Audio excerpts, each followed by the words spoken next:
Katakan tidak kepada yang tidak diinginkan. Ketika kita mengatakan tidak kepada yang tidak diinginkan, itu sama dengan mengatakan iya. Ulangi ya. Ketika ada yang tidak diinginkan, pasti mengatakan tidak. Karena kita menolaknya, bukan?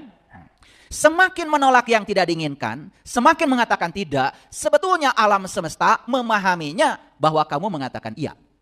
Dan yang tidak diinginkan itu akan datang bertubi-tubi. Dan itu yang tidak pernah disadari. Saya berbicara pakai pendekatan saintifik, pendekatan ilmiah. Yang tidak sekolah pun bisa mengerti omongan saya. Ini botol berisi air. Saya simulasikan ya. Botol itu tadi apa? Anggap saja tubuh kita.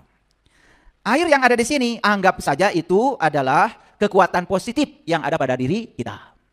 Berarti yang kosong ini apa? Yang kosong ini adalah ketiadaan kekuatan positif. Jadi kalau yang isi ini cinta, berarti yang kosong ini adalah ketiadaan cinta. Paham ya? Oke.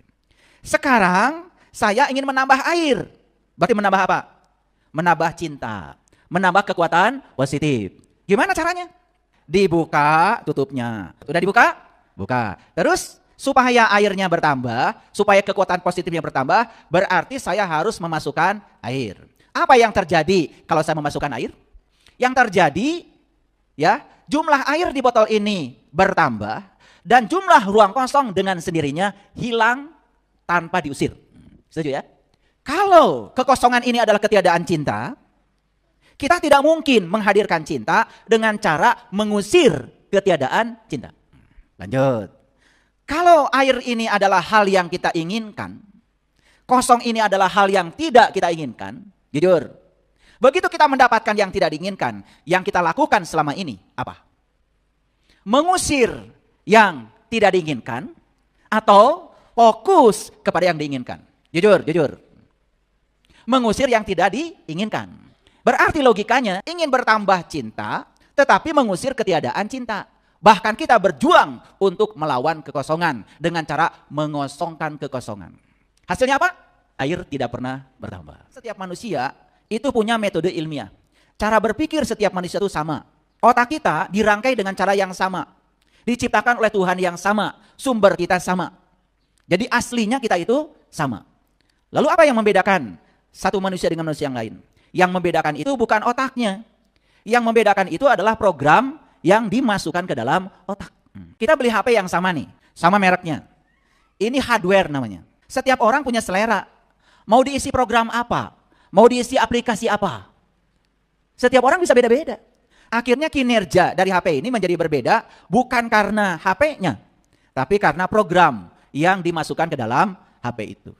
Jadi yang membedakan nasib kita itu adalah program yang diinstalkan ke dalam diri kita.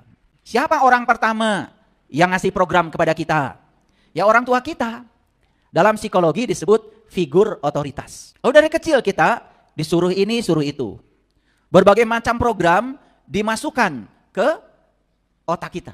Orang tua bilang, nanti kalau kamu sudah besar, hati-hati. Cari uang itu susah. Masuk tuh program. Hidup ini penuh dengan perjuangan. Kamu jangan mimpi. Yang penting kalau kamu sudah besar, kamu bisa makan, itu saja sudah bagus. Banyak kayak gitu. Itu namanya program itu. Dan itulah yang membatasi diri kita yang tanpa batas itu menjadi serba terbatas. Jarang orang tua, jangan-jangan saya pernah ngasih program sama anak, kalau cari kerja itu susah. Dan diulang-ulang, jadi namanya belief system. Jadi sistem kepercayaan pada anak. Nah ini makanya orang tua harus sadar, harus belajar parenting. Harus belajar sesuatu yang tanpa batas. Saya kalau anak lagi jalan-jalan bilang, ayah, wih itu mobil bagus, lu antar baru. Yes, nanti kamu bisa beli. Nanti Allah kasih rezekinya buat kamu, kalau kamu menginginkannya. Gak pernah dari mulut saya keluar, jangan mimpi. Uang dari mana? Buat makan aja susah. Tuh, program tuh. Suka begitu kan? Nih yang suka begitu, stop. Stop. Semua batasan-batasan kehidupan sebetulnya buatan diri kita sendiri. Cuman kita tidak jujur karena kita pun diperlakukan begitu oleh orang tua kita. Betul gak? Iya. Anak minta sekolah sama orang tua. Jangan mimpi kamu sekolah. Pakai kuliah-kuliah. Mahal sekolah itu. Buat makan aja susah. Tuh. Masuk gak? Masuk jadi program. Ini yang akan kita bicarakan hari ini ya. Makanya ini adalah hal penting. Sekarang kita lihat kehidupan kita. Kehidupan kita ini adalah katalog. Katalog itu semacam daftar pilihan. Katalog itu ya, daftar pilihan. Di hidup ini cuma menawarkan dua. Yang diinginkan dan yang tidak diinginkan. Lebih banyak mana yang datang ke dalam kehidupan kita? Yang diinginkan atau yang tidak diinginkan? Yang tidak diinginkan. Tahu kenapa sebabnya? Banyakan air atau banyakan ruang kosong? Ruang kosong. Tahu sebabnya apa? Karena kita selama ini tidak berusaha mengisi gelas ini dengan air. Malah justru kita terus-menerus fokus pada ruang kosong dan mencoba mengusir ruang kosong itu. Jadi yang melebar adalah kekosongan. Makanya rumusnya sederhana. Nih, ini ilmu luar biasa. Dan sudah saya praktekkan. Katakan tidak kepada yang tidak diinginkan. Ketika kita mengatakan tidak kepada yang tidak diinginkan, itu sama dengan mengatakan iya. Ulangi ya. Ketika ada yang tidak diinginkan, pasti mengatakan tidak. Karena kita menolaknya, bukan? Semakin menolak yang tidak diinginkan, semakin mengatakan tidak, sebetulnya alam semesta memahaminya bahwa kamu mengatakan iya.